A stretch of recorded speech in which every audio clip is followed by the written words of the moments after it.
That's right, Trigmas. I'm back.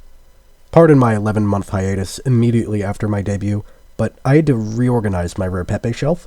Just as I put the finishing touches on the clown section, my spores finally reached me with urgent news. The first teaser trailer for the Mario movie released, and it proved me right. Despite every Twitter user seething about this all-star cast, Illumination stood their ground, and the results are enough to make a Super Mario film connoisseur like me cry. But there's no time for tears. I have to make the world understand. I've been laughed off, disregarded, and thought it was completely out of touch with how the industry works, but here we are, and this movie has incredible vocal performances. Before I go any further, take a look at these. I do not. What is? That one's perfect. It's almost too much to go over at once, but thanks to the Fungal Network, my capacity for knowledge is infinite. I'll just go in order of these clips. Jack Black's Bowser is impeccable, as we all should have seen coming. Loving it. He said somewhere else that he'd get a musical number in there. We're in dire need of more villain songs. Then, we get to Big Chris as the Mario Man himself, which was real controversial. I told you guys he had something interesting to bring to the role, and I'm happy to be right as always. So many people are seething over him sounding like his actor. Hello? Characters tend to sound like their voice actors. Big whoop, guys. His voice is iconic, anyway.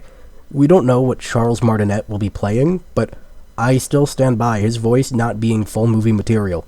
Then, you've got Toad, who sounds like Keegan-Michael Key, but I'm not seeing complaints. Maybe because people are so sensitive about Mario. Toad sounds perfect, and this Mario is a really cool take. Get wrecked, guys. It's good. We also got a little taste of Charlie Day's Luigi, and I definitely need more of that. Really, the only downside of this reveal was that we didn't see enough. Now, I'm not about to go on the streets to petition Nintendo to release a longer cut or a whole new trailer, but I'm definitely eagerly waiting to hear what Peach, DK, and Spike are like. Nothing feels better than seeing all you nerds and your bingo cards end up being completely backwards. This movie even looks beautiful. Mario's design got leaked a few hours before the trailer, along with Peach, who we still haven't officially seen, and I'm definitely into these. No minions or farting to be seen here. Nintendo kept Illumination's interesting sense of humor in check. A few days before the announcement, that poster got shared, and it's pretty as hell too. Love the 8-bit homages in the background. There's already so much to get into with what the story could be. Obviously, Mario's gonna save the princess after she gets kidnapped by Bowser, but it's all about the journey. We see Bowser destroy the ice world in the opening of the trailer. What could the other worlds be like? Usually Mario's gonna cross all of them in the games, but Bowser hasn't left much for him to platform through.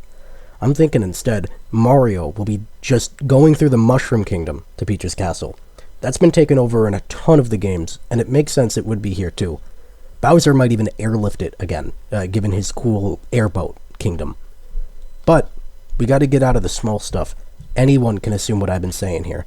I've got a big theory, a game changer. This movie's gonna start our multiverse, and you've seen all the memes about the Smash Bros. Cinematic Universe, but I think we might just be going that way. It's starting small, but we've got a hint. Those 8-bit antiques aren't just from the past. They're from way farther back, using time travel. Through time travel, they're able to get mint condition artifacts of all these pixelated items. But in that 8-bit time, there's gotta be an 8-bit Mario. I'm thinking there might be a sort of Sonic Generation scenario, but not painful to watch, where the Pixel Mario and the Mario work together to stop Bowser from abusing time travel and ending reality as we know it. The Power Star could even power this time travel. And this is way more cinematic than the usual turtle-based princess kidnapping that we've seen time and time again. This is what should be in a movie. And once we got time travel, we can start getting experimental with other dimensions. Mario Kart? That could be a dimension. Sports, Picross, doctors, you name it. Every kind of Mario can be represented in this movie. Even Charles is Mario. That's probably what his role in this movie is. Maybe there will be some funny bits in the movie using these, but I think the main plot will just be about time travel rather than dimension travel. This is all just speculation. It's the most likely thing that can happen. Maybe they'll play it safe, we really just have to see. But I've been right so far, and I'd say I'm the most credible source. People judge this thing too early. It's got the potential to be the best video game adaptation of all time. Not only that, but it'll be the best video game adaptation of a game that doesn't suck. Sorry, Sonic 2, but Nintendo does it better. I'll be back later unless I start having a little too much fun with Postal 2. Remember, Trust the fungus.